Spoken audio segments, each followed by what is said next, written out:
Ang paghiwa ng malaking lapu-lapu ay nangangailangan ng maingat na paghawak at tamang mga kagamitan. Narito ang mga pangunahing hakbang, mga kinakailangan. Na matalim na kutsilyo.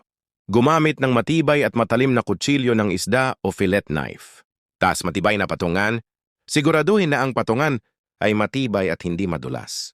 Si malinis na lugar ng trabaho, panatilihing malinis. Ang lugar ng trabaho upang maiwasan ang kontaminasyon, mga hakbang sa paghiwa. 1. Paglilinis.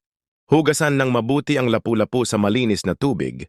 Tanggalin ang mga kaliskis gamit ang kaliskis remover o kutsilyo o paggupit ng ulo. Kung kinakailangan, tanggalin ang ulo ng isda. Gumawa ng malalim na hiwa sa likod ng palikpik ng hasang. 3. Paghiwa ng fillet. Gumawa ng hiwa sa likod ng palikpik ng pectoral, pababa sa tiyan ng isda. Sundin ang gulugod ng isda mula sa ulo hanggang sa buntot. Hinihiwalay ang fillet mula sa mga buto. Ulitin ang proseso sa kabilang panig ng isda. After. Pagtanggal ng balat. Kung kinakailangan, ilagay ang fillet na nakaharap ang balat sa ilalim. Dahan-dahang hiwain ang kutsilyo sa pagitan ng balat at laman. Hinihiwalay ang balat. Paghiwa ng mga piraso. Hiwain ang mga fillet sa mga piraso ayon sa iyong kagustuhan.